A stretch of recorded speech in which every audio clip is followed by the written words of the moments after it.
मुझे पता नहीं आपको पता है कि नहीं पता, लेकिन सर्विस टैक्स नहीं देना जुर्म है। भारी पेनल्टी लग सकती है और जेल भी हो सकती है। अब सर्विस टैक्स डिपार्टमेंट ये कह रहा है कि आपने टैक्स नहीं भरा है तो आप ले लो लड्डू। सर्विस टैक्स बीसीएस एक्चुअली लड्डू है। नहीं भरा तो आप भर सकते हैं बिना पेनल्टी, बिना इंटरेस्ट और इंस्टॉलमेंट में भी। आप बता दिए, बाद में मत कहना पता नहीं था।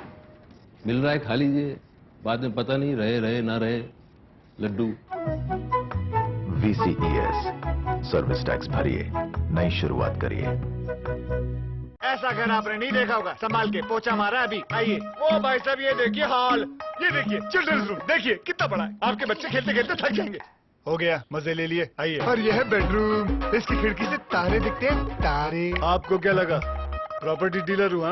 अरे आपको अपना घर दिखा रहा था। Pearls infrastructure. हम जानते हैं कि घर अरमान, उम्मीदों और सपनों का बना होता है, तभी तो हम घर बनाते हैं, जिंदगियां बनाते हैं। अक्षय, बाथरूम कब धोगे? आज संडे है ना। सगों से भी सगा है तू, अपना परिवार है। आज और कल दोनों हमने तेरे साथ देखे हैं। तू चले जब साथ तो खुशी के ठिकाने मिलते हैं। वन टच पावर स्टार्ट, शानदार माइलेज वाला APDV इंजन जो दुनिया की नंबर 1 बाइक चुने, यही कहे।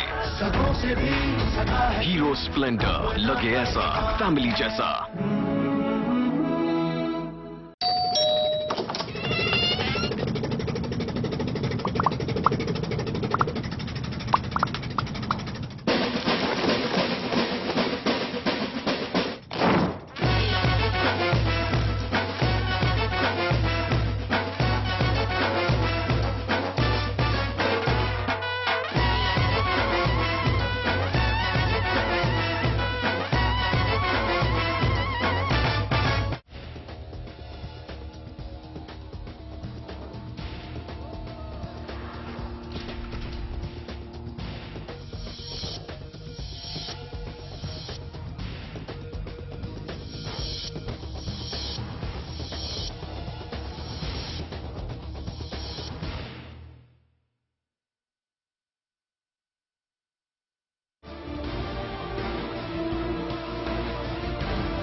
नमस्कार, मैं हूं सिद्धार्थ, आप देख रहे हैं प्राइमेट। आप सभी का बहुत बहुत स्वागत है। दंगों को लेकर यूपी सरकार पहले से ही सवालों के घेरे में है, तो वहीं एक निजी चैनल के खुलासे में दंगा भड़काने के अखिलेश सरकार के कैबिनेट मंत्री आजम खान का भी इसमें नाम आ गया है। हालांकि आरोप लगने के बाद सामने आए आजम खान ने सफाई जरूर दी है, लेकिन सरकार की भूमिका पर सवाल उठने शुरू हो गए हैं। भले ही आजम खान इन सारे आरोपों से पल्ला झाड़ रहे हों, लेकिन मुजफ्फरनगर दंगों ने यूपी के दामन पर एक दाग लगा दिया है और सरकार के भी।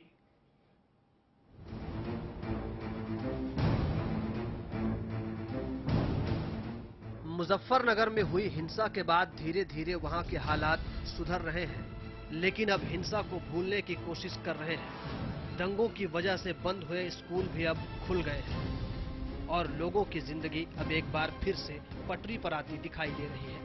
बावजूद इसके अब भी वहां की आबो हवा में एक अजीब सी खामोशी पसरी दिखाई देती है।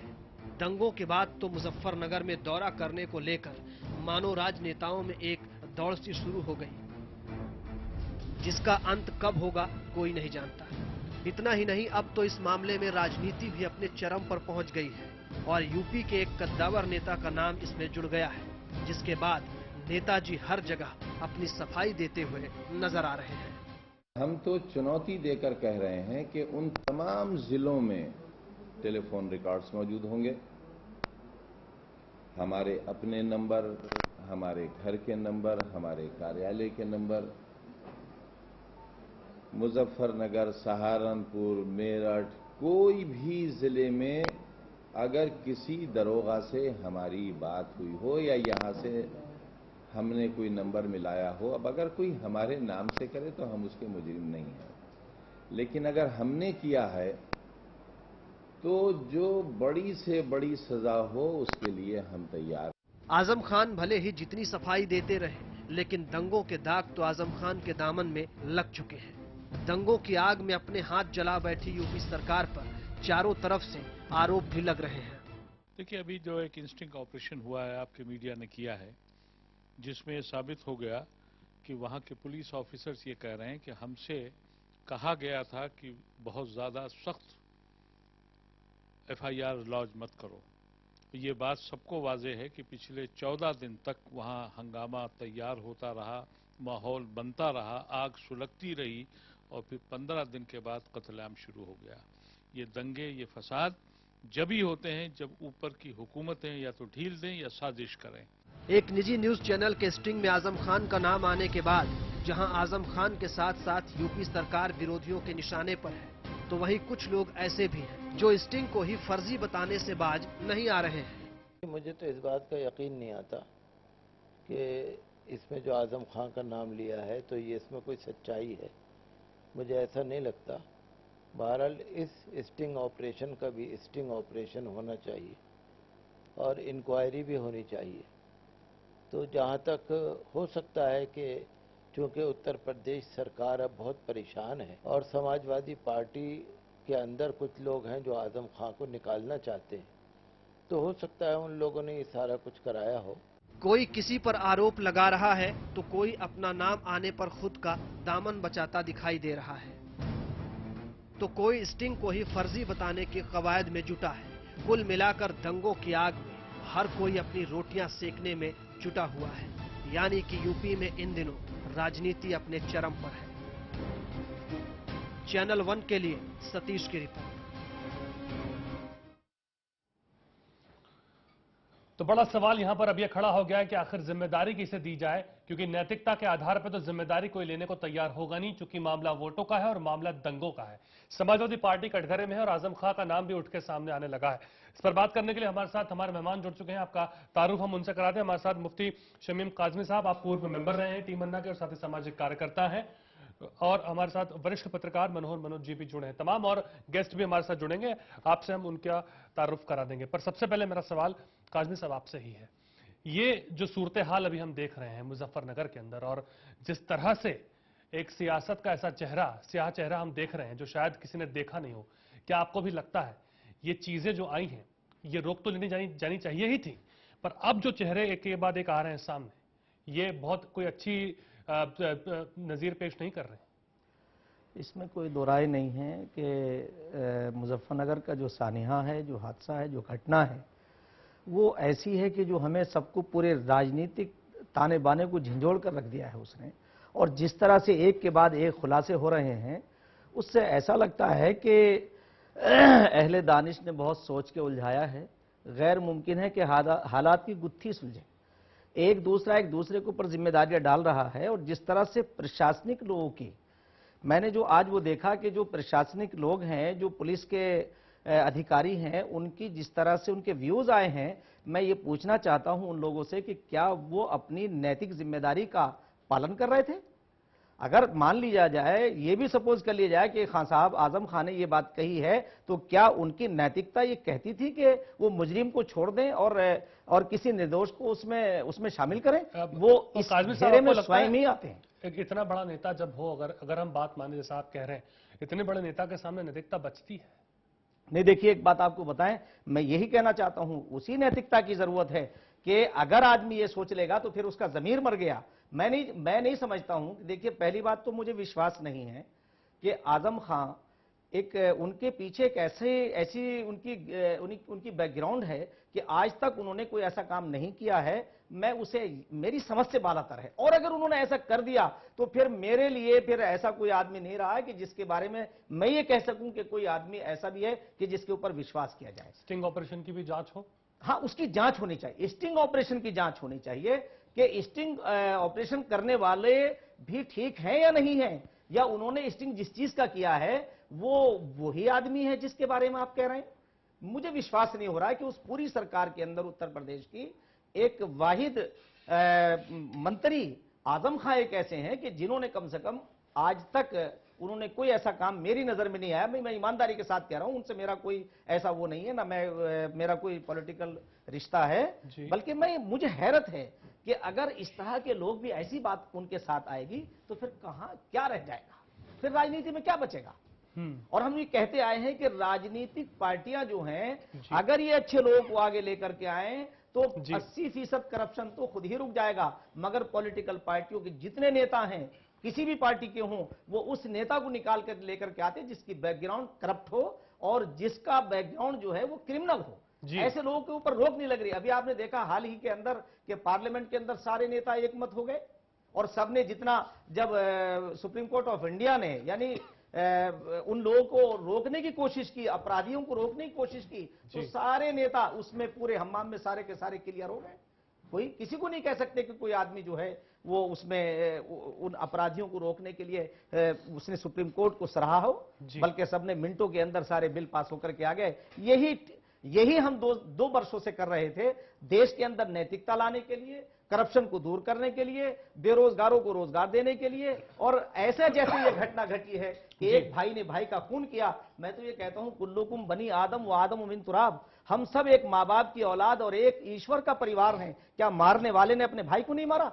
ऐसे हम दरिंदे हो गए। और उसमें सरकारी मशीनरी अगर ऐसा करेगी तो बड़े दुर्भाग्यपूर्ण है ये बात। मनोहर जी, आजम खां का नाम आना इस तरह से क्या कहता है, आपको क्या लगता है? देखिए, ईमानदारी से बताऊं तो मैंने उस स्टिंग ऑपरेशन की पूरी तफसीलात जो है मैंने देखी नहीं है, लेकिन जो मुजफ्फरनगर में जो घटना हुई है और उस घटना में जिस तरीके से पॉलिटिकल नेक्सस जुड़े हैं, क्योंकि ये जो घटना हुई है एक कम्युनिटी वाइज एक तरह से घटना हुई है, एक राइट का शक्ल लिया है और उसमें अपने अपने जो हुई है करवाई गई है, क्या लगता है आपको? वही मैं बता रहा हूं, जो पॉलिटिकल जमात है जिस तरीके से इन्वॉल्व है, जो खबरें आई हैं, कुल मिला जुला करके जो उसका जो ट्रेंड दिखता है, उस पर मैं ये जरूर कहूंगा, जिस पर कि मैं बार बार पहले भी आपके कई कार्यक्रमों में कहा है कि इस देश की राजनीति की जो रीति नीति है, आइडेंटिटी पॉलिटिक्स की, पहचान आधारित राजनीति की, भावुकता आधारित राजनीति की, जिसमें कि उन तत्वों को प्रश्रय मिलता है जो जातिवाद पर आधारित हो,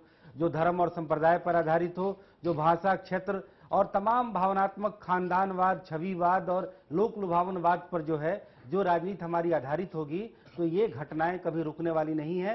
ये सिलसिला निरंतर चलता रहेगा, क्योंकि लोगों को राजनीति में अपनी नई जमीन तलाशनी होती है। लोगों को एक नया नया आइडिया लेकर आते हैं। जिस तरीके से कॉर्पोरेट जो है बिजनेस का नया नया आइडिया लेकर के आता है, वैसे ही हमारे जो राजनीति के करियर में लगे जो लोग, राजनीतिक दल और नेता लोग जो हैं, वो अपना अपना नया नया जो है तजुर्बा, नया नया शिगुफा और नया नया जो है प्रोडक्ट जो है बना करके लाते हैं, जिससे कि लोगों में हलचल फैला सकें, जिससे लोगों में जो है आप जो है डिवीजन ला सकें, पोलराइज कर सके और अपना अपना वोट बैंक तैयार कर सके। और ये साफ साफ दिखा है मुजफ्फरनगर की घटना पे, जो दो ध्रुव तैयार हुए हैं और उसके आधार पर ये सारी चीजें हुई हैं। और मैं इसमें ये जरूर कहूंगा कि एक प्रधानमंत्री जाते हैं, एक खास कम्युनिटी के लोगों से मिलते हैं, एक दल जो है वो एक खास तौर पे एक कम्युनिटी के समर्थन में बातें बोलता है, तो मुझे इसमें और जो है एक तरह से बेईमानी दिखती है।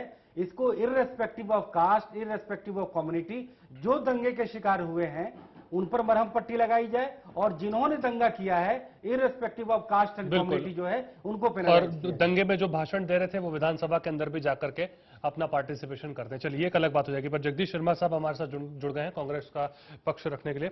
सर, आजम खां का नाम आया, आपको पता ही होगा स्टिंग ऑपरेशन की लगातार बात चल रही है, एक प्राइवेट चैनल ने स्टिंग ऑपरेशन करके उनका नाम लाया, कितना गंभीर दिखता है अब ये मसला आपको? एक तो सबसे पहले मैं आपको बता देना चाहता हूं, मेरे भाई पत्रकार भाई ने कहा कि प्रधानमंत्री एक मेजोरिटी के आदमी से मिले, ऐसा नहीं है। वहां प्रधानमंत्री भी गए, सोनिया गांधी जी भी गई और राहुल गांधी जी भी गए और हर कौम के लोग से मिले। हमारे लिए तो हिंदुस्तान है पहले, मुसलमान भी हमारा भाई है और जाट भी हमारा भाई है। हम जात की बात की राजनीति नहीं करते हैं। नंबर 2, जो आप कह रहे हैं आजम खान जी का नाम आया है, तो ये वहाँ की प्रशासन नहीं दिया, हमने तो दिया नहीं है। अगर उनका नाम आ रहा है तो ये गलत है। इस बात को कितना दुर्भाग्यपूर्ण है? बिल्कुल दुर्भाग्यपूर्ण है। वो सरकार में बैठे हैं और सरकार, वहाँ के लोगों ने उस सरकार को चुना है, तो ये बड़े दुख की बात है कि इसमें मैं तो ये कहूँगा सरकार का पूरा फेलियर है। अगर प्रशासन ने सही टाइम पे काम किया होता तो ये मेरे ख्याल हिंसा ही नहीं होती। एक चीज और यहाँ पर काजमी साहब गौर फरमाने की है कि ठीक है, अब वो स्टिंग ऑपरेशन कितना वैध है वो तो जांच का विषय है, पर एक चीज यहाँ पर एक और आई कि हमारा तंत्र उत्तर प्रदेश में आखिर चल कैसे रहा है। अगर आप ये मान भी लें कि चलिए अगर उनका नाम नहीं है, हम मान लेते हैं 1 मिनट के लिए कि चलिए आजम खान को हम क्लीन चिट दे देते हैं, पर जो तंत्र काम कर रहा है बेसिक लेवल पे, जहां दंगे हुए वहां जो पुलिस अफसर काम कर रहा है, जो इंस्पेक्टर, सब इंस्पेक्टर, जिसके पास एक आम आदमी दंगाई पीड़ित गया होगा और जाकर के उसने गुहार लगाई होगी और ये एटीट्यूड जब उसका देखा होगा तो उसकी हालत तो बहुत ज्यादा खराब हो गई होगी, हम तो अंदाजा भी नहीं लगा सकते। तो ये तंत्र ही जब नीचे से इतना खराब है तो ये किस डेवलपमेंट की बात हम यहां कर रहे हैं? ये अभी देखिए शर्मा जी ने बात कही, इसमें कोई दो राय नहीं है कि प्रधानमंत्री, देश का प्रधानमंत्री सबका प्रधानमंत्री होता है, देश का, प्रदेश का सीएम सबका सीएम होता है।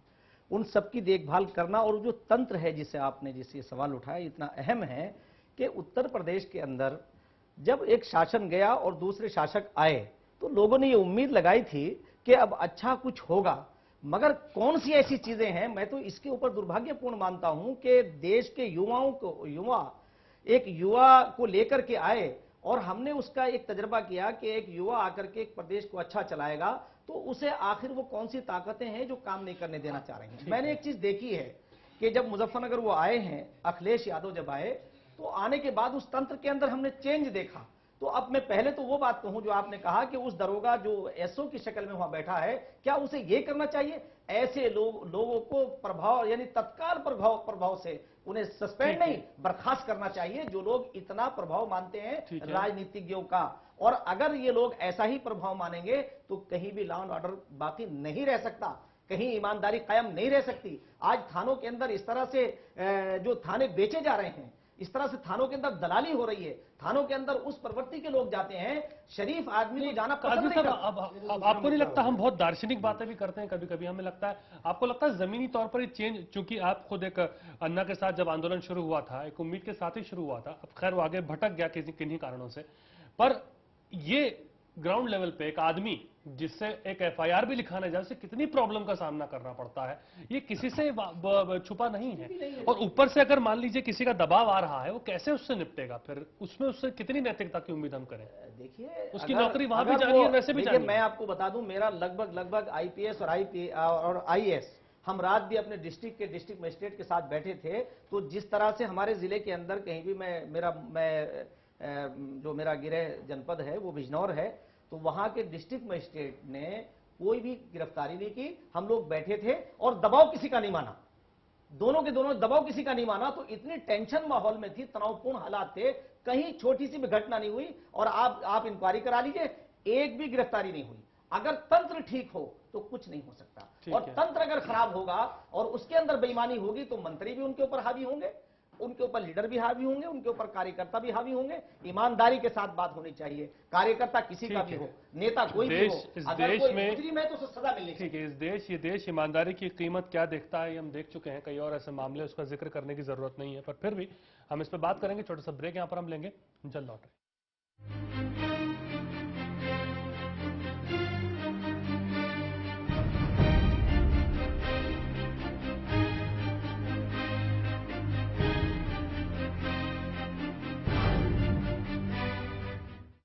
₹1 नहीं है बॉस।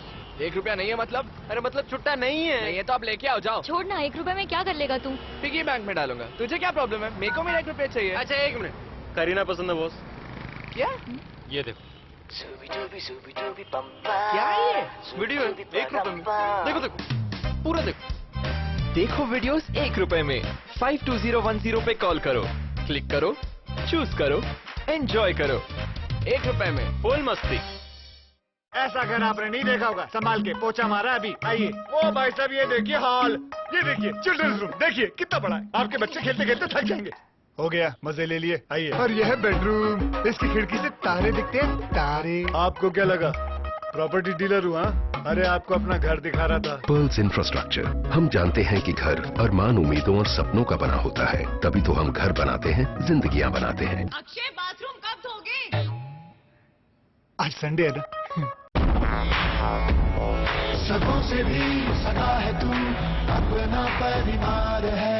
आज और कल दोनों हमने तेरे साथ देखे हैं। तू चले जब साथ तो खुशी के ठिकाने मिलते हैं। वन टच पावर स्टार्ट, शानदार माइलेज वाला एपीडीवी इंजन, जो दुनिया की नंबर 1 बाइक चुने, यही कहे सबों से भी सगा है। हीरो स्प्लेंडर, लगे ऐसा फैमिली जैसा।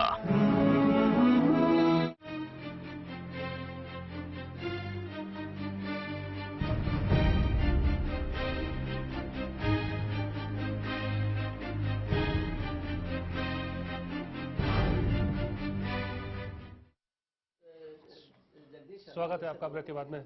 आप चर्चा को यहाँ से हम शुरू करते हैं। मनोज जी, ये जो बातें हैं आज के ज़माने में, ईमानदारी हो गई, ठीक है, हम मानते हैं इस बात को कि चीज़ें चलनी चाहिए, पर आप जो एग्जाम्पल्स हम देख रहे हैं, दुर्गा शक्ति नागपाल का केस हो या फिर उसके बाद जो 2 से 3 जगह जिस तरह से तबादले हुए, ऐसे में एक वहां पर जो आदमी काम कर रहा है वो कितना सच बोल रहा है, कितना झूठ बोल रहा है, इस जांच का विषय है। पर अगर ऐसा हो रहा है और अगर वो ये कहने को मजबूर है किसी भी नेता के उसके अंदर, और जैसा हम जानते हैं कि उत्तर प्रदेश के अंदर आखिर ट्रांसफर और किसी जाति विशेष को नौकरियां मिलने की जो बात आती है वो किस तरह से आती है, तो ऐसे में कितनी संभावनाएं बचती हैं ईमानदारी की और कितना प्रेशर फिर उसके ऊपर होगा, क्योंकि उसके तो सर पे तलवार लटकी हुई है।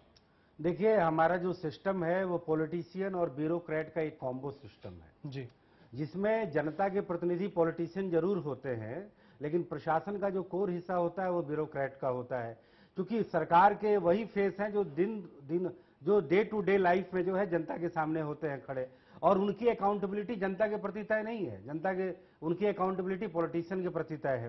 तो ये पॉलिटिशियन के नियत पर डिपेंड करता है। लेकिन देखिए, जो आप सुधारों की और ईमानदारी की बात कर रहे हैं, ये किसी धर्म ग्रंथ पढ़ने से वो तो अपने स्तर पे आएगा, लेकिन जब सिस्टम आप बनाएंगे तो सब चीजों को साइंटिफिक तरीके से देखना होगा। सब एक दूसरे से जुड़े हुए हैं। जब एक रिफॉर्म जब तक आप लाएंगे तो जरूरी नहीं कि सारा चीज ठीक हो जाए, आपको मल्टीपल रिफॉर्म चाहिए, जो उसके हब सेंटर हैं वहां से उसका विरोध होना चाहिए। मैंने जो आइडेंटिटी पॉलिटिक्स की बात की, केवल पुलिस के चाक चौबंद होने से दंगे जैसी समस्या पर काबू नहीं पा सकते। अगर चूंकि इसका सामाजिक और राजनीतिक दायरा अगर बिल्कुल क्लैरिटी के साथ नहीं हो, अगर ये चीज तय नहीं हो कि ये चीजें जो है इसमें लक्ष्मण रेखा का उल्लंघन नहीं होना चाहिए जी, तो कास्ट, कम्युनिटी, क्रीड और आइडेंटिटी जहां पर आ जाती है, वहां पर लोगों में ये आता है नहीं हम बड़े हैं तो वो बड़े हैं, उनकी पहचान का संकट है, यहाँ पर जो है इनका वोट बैंक का संकट है, यहाँ पर जो है ये इनका सपोर्ट बेस है। तो इन सब चीजों को अस्थायी समाधान निकालना पड़ेगा, तब जाकर के इन समस्याओं का निदान होगा। जो आपने पर इनसे आंखें हम नहीं मूंद सकते। नहीं मूंद सकते, लेकिन जो दुर्गा नागपाल की जो आपने बात की, तो पॉलिटिशियन अपने अपने हिसाब से कहीं पर बेईमान ब्यूरोक्रेट को आगे बढ़ाता है, कहीं पर ईमानदार ब्यूरोक्रेट को सैक भी कर देता है। क्योंकि ब्यूरोक्रेट भी जो है अपने आप में कई जगह ऑटोनॉमस होता है, जो डिस्ट्रिक्ट एडमिनिस्ट्रेशन में चीफ मिनिस्टर रोज बरोज नहीं उसे देखने आता। तो अगर उसकी अपना अगर व्यक्तित्व है, अगर उसके पास वैल्यू जजमेंट उसके पास अपना अच्छा है, तो कई बार वो जो है अपने पावर का प्ले करता है, लेकिन पॉलिटिशियन को कई बार अच्छा भी नहीं लगता है। तो ये बड़ा यक्ष प्रश्न है कि कैसे सामंजस्य बैठाया जाए। श्याम जाजू जी हमारे साथ जुड़ चुके हैं बीजेपी का पक्ष रखने के लिए। सर, आपका स्वागत है। आजम खां का नाम सर आया है, आपने स्टिंग ऑपरेशन जरूर देखा होगा। कितना दोषी आप मानते हैं? क्या आपको भी लगता है कि नहीं, एक निष्पक्ष जांच इसकी हो जाए? क्या मांग आपकी ओर से? निश्चित रूप से मीडिया का मैं बहुत आभारी हूं। मीडिया के माध्यम से जो मसला सामने आया है, इससे ये बात स्पष्ट है, जो पहले से लोगों को डाउट था, ये विषय पूरा राजनीतिक हो गया है। राजनीतिक लोग इस पर अपनी रोटियां सेक रहे हैं। आजम खान जी के पहले से जो वक्तव्य आ रहे थे, उसके आधार पर हम ये तो कह ही सकते हैं, और अब तो ये प्रूव हो चुका है कि वहां के 6-6, 7-7 अधिकारियों ने ये स्पष्ट रूप से कहा है कि हमने जो गुनहगार जो डबल मर्डर में ग्रसित थे, उनको हमने अरेस्ट किया था, वो हिरासत में थे, उनको तुरंत एक रात में बाहर निकालकर झूठी एफआईआर दायर कर तुरंत 5-7 अधिकारियों के तबादले करना, ये इस प्रकार के सेंसिटिव माहौल में ये कोई भी प्रशासन इसको अलाउड नहीं कर सकता है। और इसके प्रूफ है, अब वो चाहे कुछ भी बयान दे दे, जो लोगों के सामने बात स्पष्ट हो गई है, वो बात सामने आई है। और निश्चित रूप से इसमें सपा ने और आजम खान का रोल जिस प्रकार का साशंकता का है, इससे लोगों को लगता है कि इसमें पूरी राजनीति हुई है और इसकी पूरी जांच होनी चाहिए, संबंधित लोगों पे कार्रवाई होनी चाहिए। आपको क्यों जोड़ा जा रहा है समाजवादी पार्टी के साथ में? जो आरोप आप पर लग रहे हैं, आपको क्या लगता है इसके पीछे क्या कारण है? जब एक्शन होता है तो उसकी रिएक्शन आती है। हमारे लोगों ने वहां शांति प्रस्थापित करने के लिए खड़े रहे, लोगों ने वहां जाने की कोशिश की, लोगों को आधार देने की कोशिश की। ऐसे टाइम कोई भी लोक प्रतिनिधि अपने घर में खुद को रोक नहीं सकता। अगर वो रोका तो वो लोक प्रतिनिधि नहीं है। तो हम लोग उसमें कुछ गए, इसका मतलब तुरंत आप दंगा भड़काने गए, आप अशांति पैदा करने के लिए गए, इस प्रकार का उल्लेख कर उन पर आरोप करना यह बिल्कुल गलत है। लोक प्रतिनिधि का ये फर्ज बनता है, अपना दायित्व बनता है, उनका ये फर्स्ट कर्तव्य है। उस हिसाब से लोग गए तो कोई भी आरोप कुछ भी लगाने से कुछ नहीं होता। हमारे लोग इस प्रकार के संकट के समय समाज के साथ खड़े रहते हैं, शांति प्रस्थापित करने में मदद करते हैं। ठीक है मनोज जी, बड़ा अहम सवाल मैं आपसे करना चाह रहा हूं। अगर हम दंगों की बात करते हैं, गुजरात का नाम सबसे पहले आता है और हर डिबेट के अंदर हम देखते हैं कि कोई भी हो सीधे गुजरात दंगों की ओर इशारा करता। अब ये जो दंगे हुए हैं, इस दंगों का आपको लगता है कि अब उन्हीं लोगों को आगे आना चाहिए और कहना चाहिए कि यहां भी दंगे हुए, इसका भी रेफरेंस होना चाहिए? समाज शास्त्रीय तरीके से अगर इन समस्याओं का यदि आप पड़ताल करेंगे, मैंने पहले भी आपसे कहा था कि धर्मनिरपेक्षता की बातें बहुत करते हैं, लेकिन आप बताइए कौन दल वास्तव में धर्मनिरपेक्ष है? कोई दल धर्मनिरपेक्ष नहीं है। अलग अलग सेक्शन में अगर हिंदू संप्रदायवाद खराब है तो मुस्लिम संप्रदायवाद भी खराब है। इस बात को पूरे हिम्मत के साथ और पूरी जोरदार तरीके से कहना पड़ेगा। हम चूंकि किसी तटस्थ किसी पार्टी से नहीं ताल्लुक रखते हैं, जो सच है सब सच को कहना होगा सच, जो गलत है सब गलत को गलत कहना होगा। जो गुजरात का जो ताल्लुक है वहां भी आइडेंटिटी पॉलिटिक्स जिम्मेवार है। आज नरेंद्र मोदी जो राष्ट्रीय क्षितिज पर छाए हुए हैं, जब वो गुजरात में जब उन्हें मुख्यमंत्री बनाकर भेजा गया तो उनके सामने बड़ी विकट राजनीतिक परिस्थिति थी। गोधरे का जो दंगा हुआ, गोधरे में जो राम भक्तों को जो जलाया गया और उसके प्रत्युत्तर में जो रिएक्शन हुआ वो बहुत ज्यादा लंबा चला और कहीं ना कहीं सरकार का संरक्षण था जिसके लिए नरेंद्र मोदी दोषी पाए गए। लेकिन कहीं ना कहीं नरेंद्र मोदी, लालू यादव, मुलायम सिंह यादव, मायावती, करुणानिधि और बाल ठाकरे और राज ठाकरे, ये सब आइडेंटिटी पॉलिटिक्स करने वाले हैं। इन्हें मालूम था कि इन्हीं तरीकों से हम राजनीति के चैंपियन बनेंगे। जब राजनीतिक विसात आपकी मजबूत हो जाएगी। समाजवादी पार्टी भी इस ढर्रे पे चल रही है? हाँ, समाजवादी पार्टी भी मुस्लिम संप्रदायवाद का सहारा लेती है, मैं इस बात को बिल्कुल कहूंगा। देखिए, कोई भी राजनीतिक दल जो है या उसका जो नेता जो अगर राजनीतिक रूप से सशक्त होना चाहता है तो आइडेंटिटी पॉलिटिक्स के जरिए अपनी पहचान बनाता है, और वो जब पहचान बन जाती है तब वो लोग डेवलपमेंट का एजेंडा लेकर आते हैं। वही नरेंद्र मोदी के साथ हुआ, जब उनकी राजनीतिक जड़ें मजबूत हो गई तो उन्होंने डेवलपमेंट एजेंडा के जरिए। इस विषय पर कांग्रेस की भी मजबूरी आ रही है सामने। कांग्रेस तो हर तरह का इज्म करती है।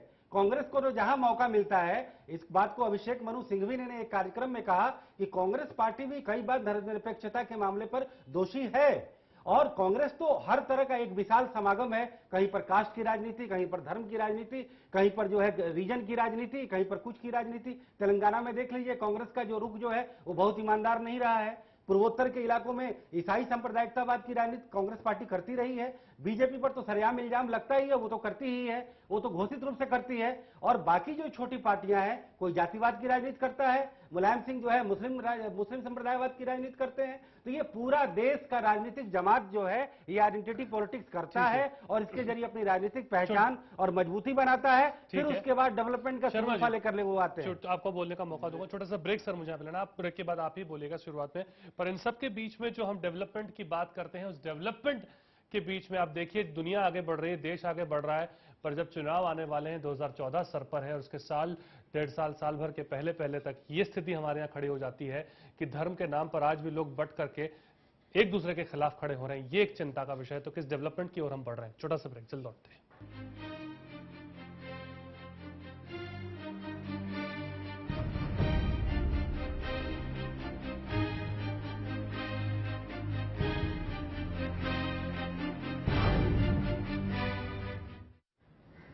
सर्विस टैक्स नहीं भरते हैं?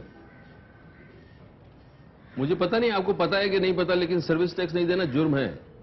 भारी पेनल्टी लग सकती है और जेल भी हो सकती है। अब सर्विस टैक्स डिपार्टमेंट ये कह रहा है कि आपने टैक्स नहीं भरा है तो आप ले लो लड्डू। सर्विस टैक्स वीसीएस एक्चुअली लड्डू है, नहीं भरा तो आप भर सकते हैं बिना पेनल्टी, बिना इंटरेस्ट और इंस्टॉलमेंट में भी। आप बता दिए, बाद में मत कहना पता नहीं था। मिल रहा है, खा लीजिए, बाद में पता नहीं रहे ना रहे लड्डू। VCES सर्विस टैक्स भरिए, नई शुरुआत करिए। ऐसा घर आपने नहीं देखा होगा, संभाल के पोछा मारा अभी। आइए, ओ भाई साहब ये देखिए हॉल, ये देखिए चिल्ड्रंस रूम, देखिए कितना बड़ा है। आपके बच्चे खेलते खेलते थक जाएंगे।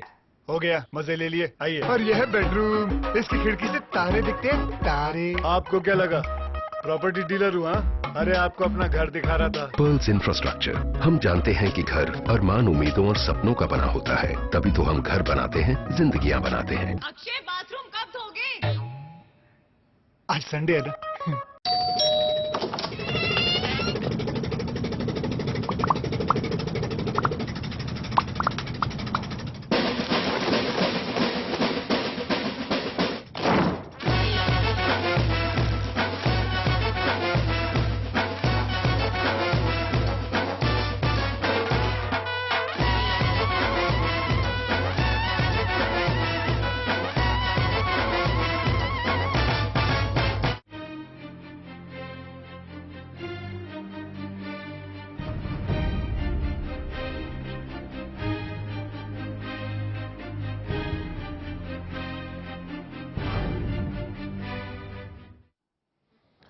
स्वागत है आपका सबका ब्रेक के बाद में। जगदीश जी, जरा बताइए कि क्या गुजरात के दंगों से इसकी तुलना नहीं होनी चाहिए? जिस तरह से आप गुजरात के दंगों के ऊपर बीजेपी की बखिया उधेड़ते हैं, इस पर भी उधेड़िए। समाजवादी पार्टी के उस स्तर पर रखते हैं आप इसको? नहीं, देखिए, मैं एक बात बताना चाहता हूं कि जो मुजफ्फरनगर में दंगे हुए हैं, लोग तो ये कहते हैं, जो मैंने सुना है कि मैच फिक्सिंग था, ये समाजवादी पार्टी और बीजेपी का एक खेल था।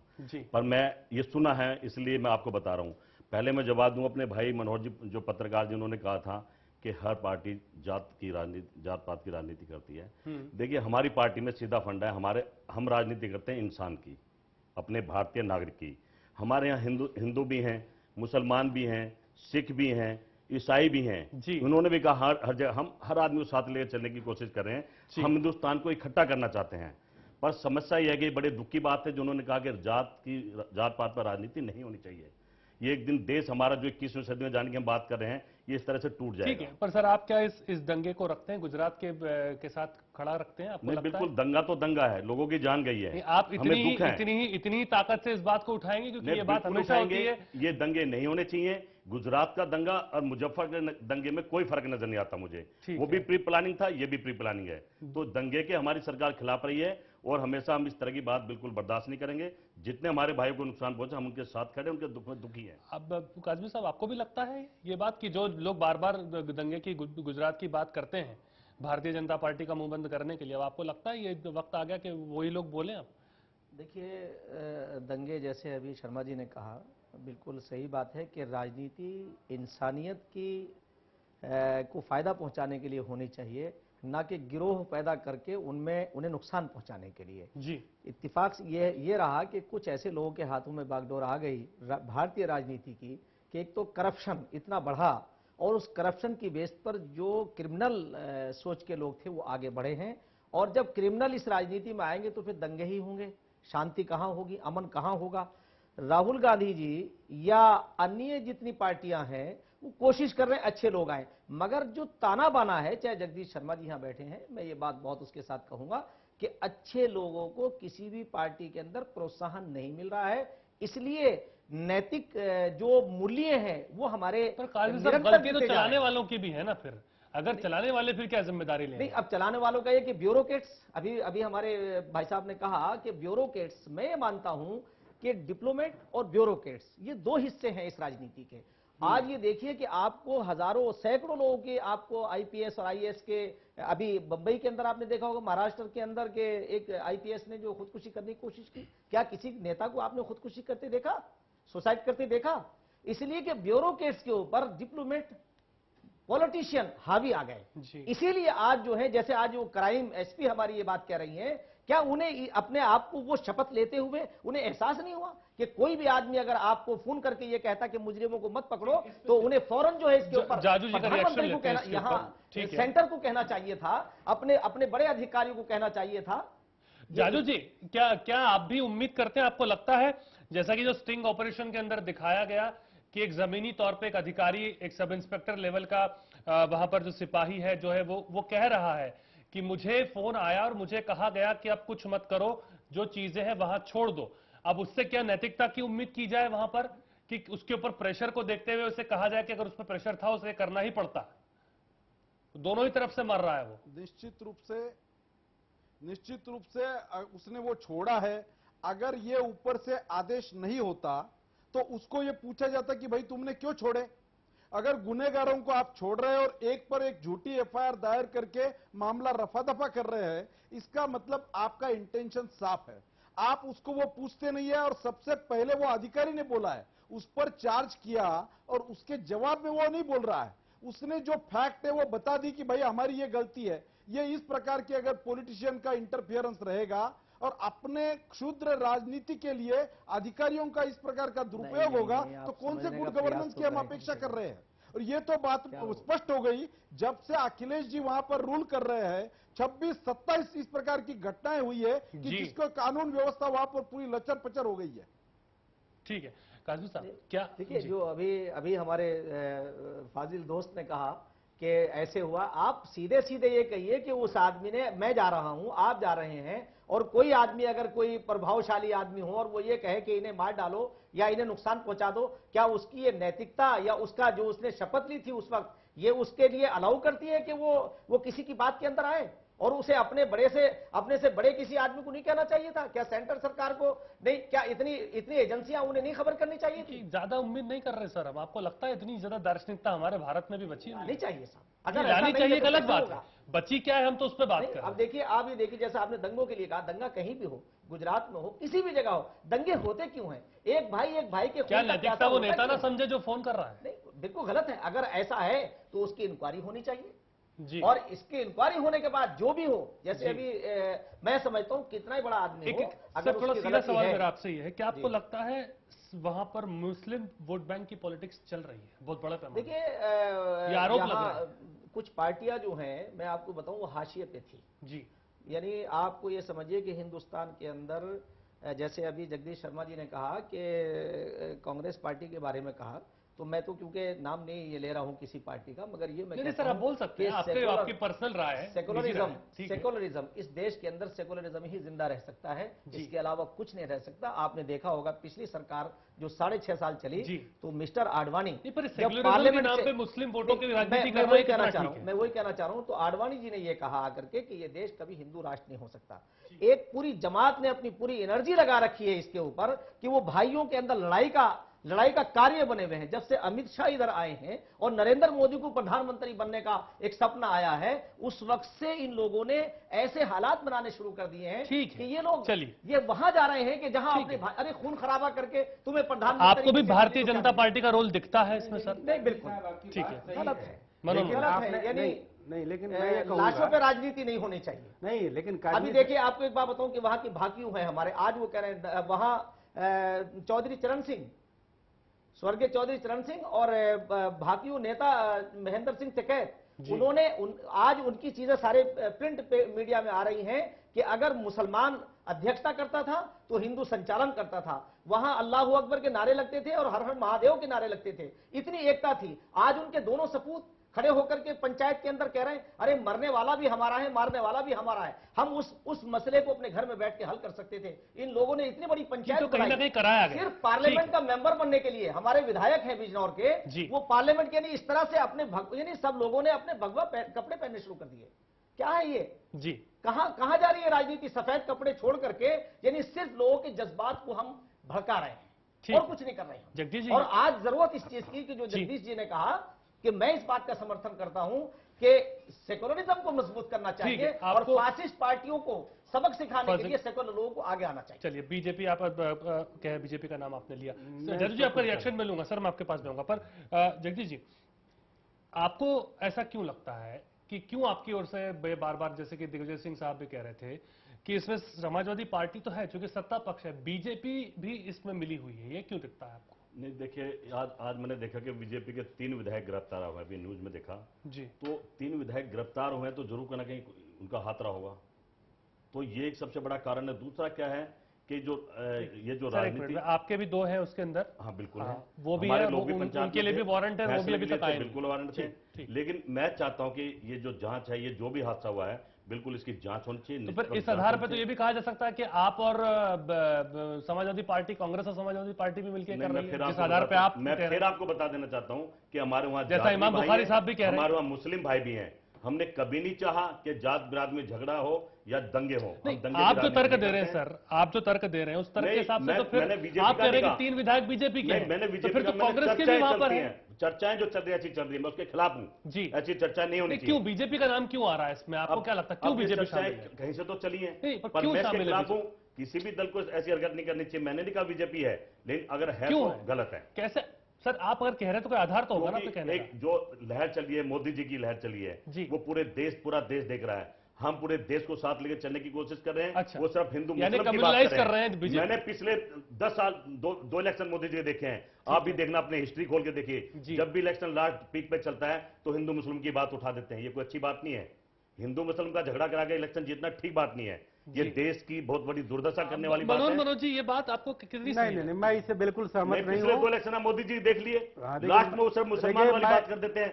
तो जिससे क्योंकि हिंदू वहां ज्यादा है वो तो मौत के सौदागर सोनिया गांधी जी बोली थी और वो भारी पड़ गया था। चलिए ठीक है। देखिए, जगदीश शर्मा जी कांग्रेस पार्टी से ताल्लुक रखते हैं, तो इनका धर्म बनता है कि कांग्रेस पार्टी को हर तरह मैं देश से भी ताल्लुक रखता हूं, मैं देश का भी नागरिक हूं। तो जो देश की जो बात है वो सुनिए, ये सच्चाई है कि हिंदू मुस्लिम का जो झगड़ा हो रहा है नहीं होना चाहिए। तेज बोलने लगते हैं आप। ठीक है, देश हित की बात है तो आप सुनिए। देश की नहीं बात, देश की बात है, राजनीति की बात है। मैंने जब हमारे या उनके मरेंगे तो दुख होगा। एक मिनट में कंप्लीट कर रही, फिर आप बात रखिएगा, वक्त सबको मिलेगा जी। आइडेंटिटी पॉलिटिक्स की जब मैंने बात की तो मैंने किसका पक्ष लिया? आपने केवल अपना पॉइंट निकाल लिया उसमें कि कांग्रेस पार्टी ये करती है। आप ईमानदारी से बताइए, कांग्रेस पार्टी बिल्कुल ये कसम खाकर कोई बताए कि मुजफ्फरनगर घटना के जरिए क्या वो इस बात का प्रयास नहीं कर रहे हैं कि मुलायम सिंह की का जो मुस्लिम वोट बैंक है वो हमारी तरफ शिफ्ट हो? हम बिल्कुल नहीं बिल्कुल कर रहे हैं। देखिए नरेंद्र मोदी का अगर हम लोग नहीं जाते तो आप लोग यही बात करते हैं। समस्या तो ये ना, जाइए लेकिन आप जेस्चर ऐसा दीजिए कि उससे ये ना लगे कि आप किसी कम्युनिटी को जो है खुश करने के लिए मुस्लिम भाई की बात जेस्चर से पता चलता है। देखिए, अखिलेश यादव जब मुजफ्फरनगर के दौरे पे जाते हैं, क्या आपने उनको वो टोपी पहने हमेशा देखा है क्या? जब वो दौरे में जाते हैं, मुसलमान भाइयों के पास जाते हैं, तो उन्होंने वो टोपी पहन ली। क्यों? इसलिए कि उनकी पहचान बने। देखिए, हर जगह तो टोपी नहीं पहनी ना कोई। आपने नहीं पहनी, ठीक है, दिल में काला है। और अगर आप ये सोच काली है। काजमी साहब जो धर्मनिरपेक्षता की बात करते हैं, तो धर्मनिरपेक्षता आप मान लीजिए काजमी साहब, कोई दल धर्मनिरपेक्ष नहीं है। ये आप इफ्तार के बहाने जो बात बार बार उठती है। मैं फिर एक आपको बहुत अच्छी चीज बताना चाहता हूँ। हमारे देश के प्रधानमंत्री जी सिख हैं। हाँ, हमारे सब कम्युनिटी हर धर्म के लोग हमारी पार्टी में। अच्छी बात है। मैं उसको आप ये बता रही है, आपको हर धर्म को कोशिश करते हैं साथ लेके चलें। अगर वो चीजें जो बातें अच्छी है मैं उसको अप्रिशिएट करता हूँ, लेकिन जहां तक आइडेंटिटी पॉलिटिक्स की बात है तो उन सवालों के घेरे में तमाम राजनीतिक दल हैं और धर्मनिरपेक्षता। अमित शाह का नाम लेना सर क्या है? एक मिनट, ये जो बात कही जाती है, हम श्याम जाजू जी के पास भी जाएंगे इसके बाद में। ये कहा जा रहा है कि अमित, जैसे काजमी साहब ने भी कहा कि अमित शाह को वहां पर भेजा गया और माहौल वहां से बिगड़ना शुरू हुआ। क्या ये भी आप मानते हैं कि अमित शाह के वजह से हो सकता है? देखिए, नरेंद्र मोदी और अमित शाह की जो जोड़ी है, इनका जो असली चेहरा है आइडेंटिटी पॉलिटिक्स करने का चेहरा। जाजू जी, क्योंकि बड़ा इंटरेस्टिंग है जाजू जी का यहाँ पर वर्जन लेना। जाजू साहब, ये जो बात कही जाती है कि अमित शाह को आपने भेज दिया वहां पर और स्थितियां बिगड़ रही, क्या कहेंगे? अगर एक आदमी दूसरे प्रदेश से एक पार्टी का प्रभारी बनकर उत्तर प्रदेश जैसे बड़े प्रदेश में जाता है जी, और उस देश में, उस प्रदेश में दंगे शुरू होते हैं, अशांति पैदा होती है, तो वहां के राज्यकर्ताओं को राज्य करने की क्षमता नहीं है। एक आदमी को आपने इतना बड़ा कर दिया कि वो पूरे आपके जिस प्रदेश से उसका कोई वास्ता नहीं था, उस प्रदेश में जाके एक आदमी इतना भारी हो गया आपको। ये इस देश में पुरानी परंपरा रही है। अब मुसलमान भी समझने लग गए, हिंदू भी समझने लग गए। आज तक कांग्रेस ने 70 वर्ष में आजादी के बाद हर टाइम इस प्रकार का पॉलिटिक्स कर भारतीय जनता पार्टी पर आरोप प्रत्यारोप कर मुसलमान और हिंदू की दूरी बढ़ाने का काम किया है। जब भारतीय जनता पार्टी को राज करने का मौका मिला, पहले जनता पार्टी के टाइम मिला, उसके बाद भाजपा के टाइम मिला, जब रूल करने का समय मिला तो पार्टी ने प्रूव किया सबको साथ लेने की क्षमता हमारी भी है और अब्दुल कलाम जैसे को हम राष्ट्रपति बना सकते हैं। आपके नेताओं को जाने क्यों नहीं दिया जा रहा? सिखाने की जरूरत नहीं है। मुजफ्फरनगर में उमा भारती 10 साल में वहां 2 टर्म मध्य प्रदेश में हमारी सरकार है, एक भी राइट नहीं हुआ। हमारे छत्तीसगढ़ 2 महीने पहले इंदौर में हुआ। ठीक है, छोड़िए उस बात को। मैं आपको क्या बोल रहा हूँ सर, जाजू जी, क्यों नहीं उमा भारती और आपके नेताओं को जाने दिया जा रहा? आपको यह भी मन में गिला है कि अगर वहां कांग्रेस के नेता जा सकते हैं तो बीजेपी के क्यों नहीं जा रहे? यही तो राजनीति है इनकी। कांग्रेस के लोग 15 दिन के बाद देर सवेर वहां पर जाएंगे, उनको जाने दिया जाएगा, वो अपनी वहां राजनीति करेंगे। और हमारे नेता जब जाएंगे तो उमा भारती को रोका जाएगा, हमारे सभी एमएलए को वहां रोका जाएगा, वहां हमें मिलने नहीं दिया जाएगा। पीड़ित परिवारों का सांत्वना देने का हमारा अधिकार नहीं है, हमारा कर्तव्य नहीं है। और ये साबित करना वापस कि ये लोग जाकर वहां अशांति पैदा करेंगे, ये गलत फहमी है। और अब समाज को भी ये समझ रहा है। जगदीश जी आपको जवाब दे रहे। जगदीश जी, क्यों आपने ये ठप्पा ही लगा दिया है कि वहां पर जाएंगे तो उल्टा ही काम करेंगे? जाजू जी, नंबर 1 तो हमारी वहां सरकार नहीं है, और नंबर 2, जब नेता की अपनी जनता से मिलने की भावना होती है ना, तो कितनी पुलिस रोक ले उसे जाना ही पड़ता है। जी, ये सब कहने की बात है कि ये लोग पहले ही चलने से पहले कहते हैं रोक लेना, हम तो जा मतलब रहे आप हैं। कह रहे हैं कि बीजेपी के नेताओं की इच्छा नहीं है? ना, नहीं इच्छा नहीं है, ये तो मीडिया में कह रहे हैं। इच्छा होती तो जाते, बाई रोड जाते, अच्छा, कैसे जाते? सुन लीजिए, अपनी जनता के बीच में जाना चाहिए। जाजू जी, वहां पर अब ये नया तर्क यहाँ पे आया है कि आप लोगों की इच्छा नहीं है जाने की।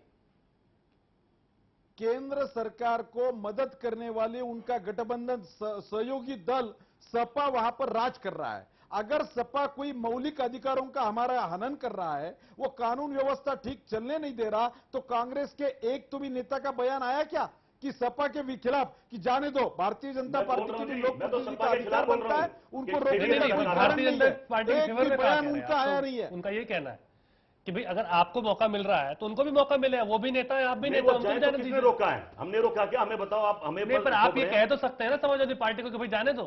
हमने कब रोका बताइए? आप जाए, सुबह चाहो, मैं भी साथ चलता हूं, ऐसी बात है तो कोई लगता है डर? मैं भी साथ चलता हूं, अपने लोगों के बीच में जाना चाहिए। वहां तो सभी धर्म के लोग आपस में झगड़ के मर रहे हैं, उनको रोकना चाहिए। आपकी पार्टी क्यों नहीं सपोर्ट कर रही सर? आप कह रहे हैं हमारी पार्टी ने सपोर्ट करा। हमारी पार्टी ने पहले ही कह दिया था कि इस तरह की वहां संभावना है, आईबी ने रिपोर्ट दे दी थी। देखिए, अभी जो इन्होंने शर्मा जी ने कहा कि मैच फिक्स था, मैं इनकी इस बात से सहमत हूं।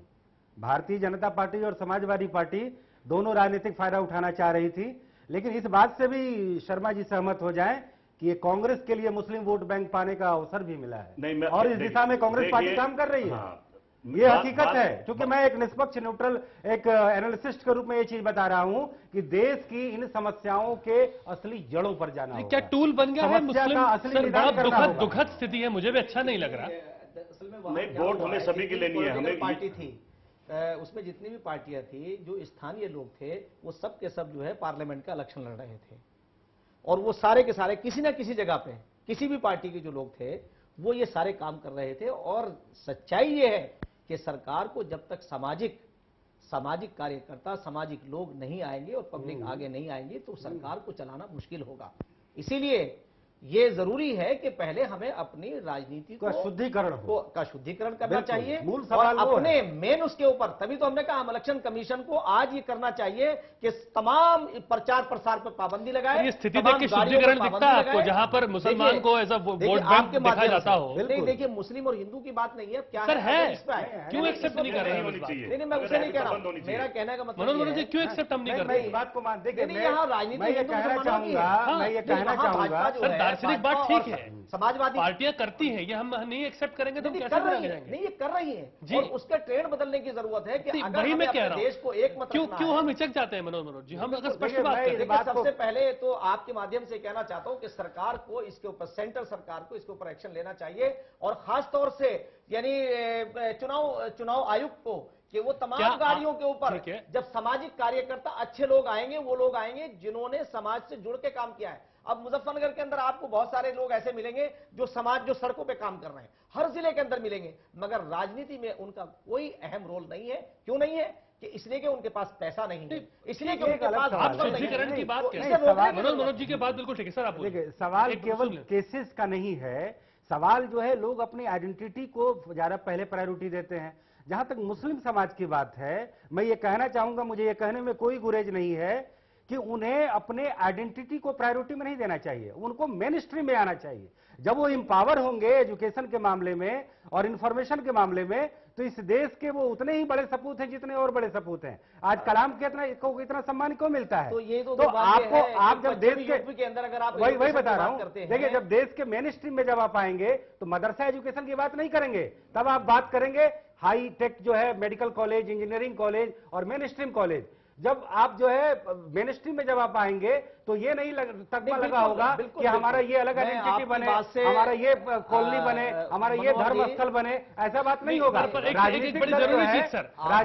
राजनीतिक दल जो है इस चीज को हवा देते हैं कि आपके लिए हम मस्जिद बनवा दें, आपके लिए हज का इंतजाम करा दें। अरे भाई, आप गरीबों के बच्चों को यतीम खानों में आप डालिए, आप जो है उनके लिए मेन स्ट्रीम शिक्षा लाइए, मेन स्ट्रीम बिजनेस में ले आइए, मेन स्ट्रीम सब कुछ लाइए, और इसमें मुस्लिम नेतृत्व को आगे आना होगा, तो देश के मेन स्ट्रीम में आना चाहते हैं। देखिए, मैं आपको बताऊं कि वेस्टर्न यूपी में जहां तक ये है, मैं ये उसके साथ अपने कह रहा हूं, बहुत ही कि 95% बच्चे हमारे मुसलमानों के हिंदुओं के स्थापित स्कूलों में पढ़ रहे हैं। बहुत अच्छी बात है। देखिए, मैं आज के इस चैनल पे कह रहा हूं, मेरा सर्वे है ये, और वेस्टर्न यूपी में कल जमींदारों की तादाद, बड़ी तादाद में जमींदार मुस्लिम था। उन्होंने, अगर आप जाके देखेंगे, जिस जिले से मेरा ताल्लुक है उसमें आपको हैरत होगी सुनकर के 18 में से 17 चेयरमैन मुस्लिम हैं, 5 तहसीलें हैं, किसी एक तहसील में लड़कियों का खास तौर से इंटर कॉलेज, डिग्री कॉलेज बहुत दूर की बात, इंटर कॉलेज भी नहीं बना जो गवर्नमेंट ने बनाए 1947 के बाद। आज मुस्लिम लड़कियां उनमें पढ़ रही हैं और हिंदुओं के बनाए हुए स्कूलों में पढ़ रहे हैं। तो जब तक जो एजुकेशन की आप बात कर रहे हैं, मुस्लिम लीडरशिप ने आज तक, मैं आपको ये उनके ऊपर, मैं इसलिए नहीं कह रहा हूं, आज आपके साथ बैठ के कह रहा हूं कि मुस्लिम लीडरशिप नहीं चाहती कि मुस्लिम बच्चे पढ़े लिखे हों। बिल्कुल, उन्होंने कभी भी, ये आपने कभी भी उन्होंने इसके ऊपर, इसके पर काम नहीं किया कि वो एजुकेशन की तरफ आए। और राजनीतिक दल हवा देते आपको हैं। हैरत होगी कि हमारे यहां से विधायक चुन के गए, बड़े अमीर आदमी हैं, कारोबारी आदमी हैं, उन्होंने फैक्ट्री लगाई, स्कूल नहीं बनाया। चलिए, यानी और तो ये तो इन्हें वोट बैंक बनाया जा रहा है। जहां कंस्ट्रक्टिवनेस है वहां किसी ने कुछ किया नहीं, चीजों को बिगाड़ने में हाथ। अगर आज मैं आपकी बात का स्वागत करूंगा कि आप जैसे, और आपकी वजह से ये बात कहने का मौका हुआ है कि आज हिंदू और मुसलमानों की एकता ये इतनी जरूरी है। मैं तो ये कहना चाहता हूं, दुनिया का पहला ग्रंथ वेद है, दुनिया का अंतिम ज्ञान कुरान है, दोनों का मूल एक है, एकम एवं अद्वितीयम ला इलाहा इल्लल्लाह मुहम्मद रसूलुल्लाह, वन गॉड विदाउट सेकंड। अव्वल अल्लाह, नूर उपाय, कुदरत के सब बंदे, हम एक ही माँ बाप की संतान हैं। हिंदू और मुसलमान, हमारे मजहब अलग होते हुए भी हमारे खून और दूध के रिश्ते खत्म नहीं होते हैं। फिर भी सर राजनीति हो रही है, ये दुखद बात है, फिर भी राजनीति हो रही है। आप जैसे, आप पत्रकारों को जैसे आप ये डिबेट करा रहे हैं, मैं आपका धन्यवाद करूंगा, शुक्रिया अदा करूंगा कि आपके माध्यम से लोगों तक ये बात पहुंच रही है कि हमारे दूध और खून के सगे रिश्ते हैं। अगर इसे कोई खंडित करता है, सर ये तो भी वो ना दुनिया में ठीक रहेगा ना परलोक में जाके ठीक होगा। पर फिर भी हमें समझना होगा, जादू जी, हम बातें कर रहे हैं, ये लगातार बातें हैं, पर इसके पीछे राजनीति भी तो है। ये बात वोट बैंक को लेकर के आपको भी नहीं लगता, आज जो इस पूरा मसला हुआ है मुजफ्फरनगर के अंदर, मुसलमानों को एज अ वोट बैंक की तरह यूज करके किया गया है?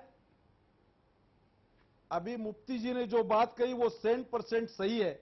आज तक वो इसका दोष ज्यादा जाता है मुस्लिम लीडरशिप पर कांग्रेस ने आज तक इस वोट बैंक का उपयोग कर आजादी के बाद 70 साल जिनके बलबूते पे आप राज कर रहे हैं, वो कम्युनिटी का पर कैपिटा इनकम क्या है, उनका स्टैंडर्ड ऑफ लिविंग क्या है, उनका लिटरेसी रेट क्या है, वो कैसे हालात में जी रहे हैं, उनकी रोजी रोटी की समस्या भी आप पूरी नहीं कर रहे, उनको रोजगार की उपलब्धि नहीं है, बेचारे वेटर, फीटर, ट्यूटर इस प्रकार के छोटे छोटे कामों में व्यस्त है। आज तक कांग्रेस ने ये लोगों को ऐसा ही रखा और ऐसा ही रखने में अपना हित ये कांग्रेस वालों ने सोचा। ये सोचने वाले, समझने वाले मुसलमानों को अब ध्यान में आ रहा है कि हमारे बलबूते पे ये राज करेंगे और हमारा पर कैपिटा इनकम बढ़ेगा नहीं, हमारे इनकम टैक्स पे जाएंगे नहीं। सवाल का जवाब ये सब बातें मुसलमानों पे आज तक मुस्लिम तुष्टिकरण की राजनीति आपको जवाब दे रहे हैं। एक मिनट जादू जी, आपने बात रख ली, श्याम जादू जी आप बह गए हैं। कांग्रेस पार्टी ने, मैं पहले तो आज चाहता हूं कि जो सन 1947 का माहौल था, हिंदू मुस्लिम सिख ईसाई सब देश के लड़े थे, आज वैसा माहौल राजनीति का होना चाहिए। नंबर 2, आप जो कह रहे हैं कांग्रेस ने जो आपने काम नहीं किया करा, कांग्रेस पार्टी ने आपका 70 साल राज करा, इसका एक कारण रहा होगा, कांग्रेस पार्टी ने लोगों का सुना है, हर धर्म का काम करा है, शिक्षा के क्षेत्र में, कानून के क्षेत्र में, सूचना का अधिकार, जो इतिहास रचा कांग्रेस पार्टी ने, ये आज पार्टी हमारी है चल ना रहे, पर एक ऐसा काम कर दिया फूड का अधिकार। बीजेपी आप पे आरोप लगा रही है कि आप मुस्लिम वोट को लेकर राजनीति कर रहे हैं? नहीं, हम बिल्कुल नहीं करते हैं। हमें आरोप क्यों लग रहा है? नहीं, वो लगा सकते हैं, हम उनको बैन थोड़ी कर सकते हैं, पर मुसलमान भाई और हिंदू भाई सब देख रहे हैं। हमारी एक ऐसी पार्टी है जो सबको साथ लेके चलना चाहती है, देश में अमन शांति चाहती है, पर अब ये आरोप लगा रहे हैं, इनको कौन रोक सकता है? हकीकत में देश की जनता देख रही है कि कौन राजनीति हिंदू और मुसलमान पे कर रहा है, हम नहीं कर रहे हैं, वो सब देख रहे हो, समाने पर उसका रिजल्ट आपके सामने आएगा। चलिए मनोज जी, ये स्थिति जो अभी यहां पर है, आजम खान की भी हम लगातार बात कर रहे थे, क्या आपको लगता है ये पूरी जो स्थिति है, अब जब जो साबित होगा, क्योंकि कई बार ये भी है कि अगर भाई ये बात भी होती है कि कातिल ही मुंसिफी कातिल बन जाए तो क्या कीजिए, ये स्थिति भी हो जाती है, क्या लगता है ये स्थिति कितनी ज्यादा अब समाजवादी पार्टी को नुकसान पहुंचाती दिखती है? देखिए, समाजवादी पार्टी तो अभी बहुत बेचैन है कि उसका जो पॉलिटिकल बेस जो 2-3 कास्ट पर आधारित है, यादव, मुस्लिम और कुछ और एक आध दो और जातियां, वो कहीं ना कहीं मुस्लिम समाज में एक मैसेज गया है कि आप ढीले बने रहे, आपकी प्रशासन ने जो है चीजों को जो है खुला छोड़ दिया, इसमें जो जाने जो है दोनों पक्षों की गई और मुस्लिम और मुस्लिम जो लोग हैं जिनकी ज्यादा उम्मीदें उनसे टिकी थी समाजवादी पार्टी से, उन्हें निराशा हाथ लगी है। तो पार्टी डैमेज कंट्रोल करने में लगी हुई है। लेकिन मैं एक बात कहना चाहूंगा, जिस बात को मैंने उठाया और मुफ्ती साहब ने अपनी जो उसमें तकरीर की, जो कि एक बड़ी अच्छी बात है, मुझे बड़ी दुख होता है कि आप किसी भी कम्युनिटी में, खासकर मुस्लिम कम्युनिटी में, अगर कोई प्रोग्रेसिव लीडर आता है तो राजनीतिक दलों में उसके कोई टेकर्स नहीं होते। राजनीतिक दलों को भी वही आइडेंटिटी वाला मुस्लिम लीडर चाहिए जो उनमें एक तरह से जज्बा पैदा कर सके, जो उन्हें उकसा सके, और फिर उसकी पॉलिटिकल वैल्यू बढ़ जाती है। फिर उनके लिए एमपी और एमएलए और राज्यसभा के टिकट जो है उनके लिए लगा होता है। आप देख लीजिए कई सारी पार्टियों ने। आजम खान के साथ ये बात है कि आजम खान, नहीं, आजम खान का मैं नाम नहीं ले रहा हूं, मैं आजम खान का नाम नहीं ले रहा हूं। हाँ ठीक है, मैं आजम खान का नाम नहीं ले रहा हूं, लेकिन कई ऐसे मुस्लिम रहनुमा हैं जो किसी पार्टी में वो इसलिए टिकट पा गए क्योंकि उन्होंने जो है हाई वोल्टेज जो है चीजों को भड़काया, और यही चीज जो है और भी राजनीति। अपनी बात आप रख दीजिए। ये जो स्थिति आपको कहां जाते दिखती है कि आपको लगता है अगर ये स्थिति से आने वाले दिनों के अंदर नहीं होगी, इतनी सक्षम अभी भी सरकार है वहां पर, क्या आपको लगता है कंट्रोल कर लेगी, इस स्थिति ना उत्पन्न हो आगे? नहीं, देखिए मुझे ऐसी आशा तो है कि अगर मुख्यमंत्री को अपने विवेक से काम करें और उन्हें जो है वो प्रशासन के ऊपर अपनी पकड़ वो बना सकते हैं। युवा हैं, क्षमता है, मगर उस क्षमता को इस वक्त उसका प्रदर्शन अनुभवहीनता कहीं ना कहीं नहीं, उसका प्रदर्शन करना चाहिए और उसे फिलफौर जो है, और इस चीज पर रोक लगनी चाहिए कि कोई भी लीडर जो है, कोई ऐसा नेता ना हो जो स्थानीय प्रशासन है उसे निष्पक्ष काम करने की तरफ उसे अग्रसर करें, ना कि ये आरोप लगा करके कि भाई स्थानीय प्रशासन को इसके लिए पाबंद बात रख दीजिए। क्या लगता है आपको आने वाले दिनों में कंट्रोल कर पाएगी पूरी तरह से, आगे स्थिति और ऐसी बनी रहेगी अच्छे से? देखिए, अब जो माहौल बन गया है वो स्थिति कंट्रोल करना बड़ा मुश्किल है जी। उनको बड़ी मेहनत करनी पड़ेगी, लोगों के दिलों में फिर झांकना पड़ेगा। जो लोगों ने उनको वोट देके जिताया, अब वो बनना मेरे ख्याल तो मुश्किल है। जाजू साहब, आप कैसे देखते हैं? अब आपको तो वहां एंट्री नहीं करने दी जा रही, क्या इसको लेकर के भी आपने कुछ प्लान किया है? जैसे उमा भारती, तमाम नेता आपके नहीं वहां जा पा रहे हैं। इसमें राजनेताओं की जैसे भूमिका है वैसे सामाजिक कार्यकर्ताओं की भी भूमिका है। और जो राजनेता इस प्रकार के इंसिडेंट्स अपने राजनीति के लिए यूज करते हैं, उनका पर्दाफाश कर समाज में इस प्रकार की जागृति पैदा करना चाहिए। अपने इंटेंशन, जिनके इंटेंशन गड़बड़ है और उनके इंटेंशन के कारण जो प्रशासन में दखल ले रहे हैं, उनको यह सबक सिखाने का मौका है। इस प्रकार के प्रसंग कोई भी सभ्य समाज बर्दाश्त नहीं कर सकता। ऐसी वापस घटना बहुत बहुत शुक्रिया सर, बहुत बहुत शुक्रिया, और आप सभी का बहुत बहुत शुक्रिया हमारे साथ जुड़ने के लिए, अपना वक्त देने के लिए।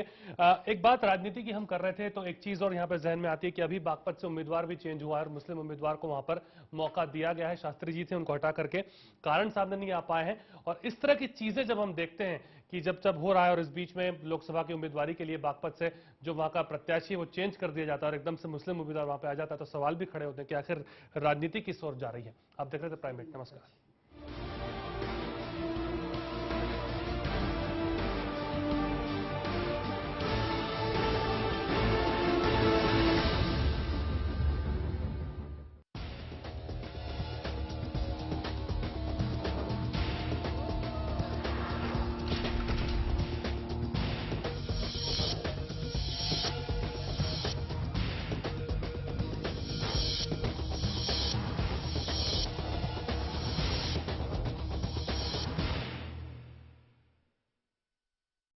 तुलसी एक ऐसा पौधा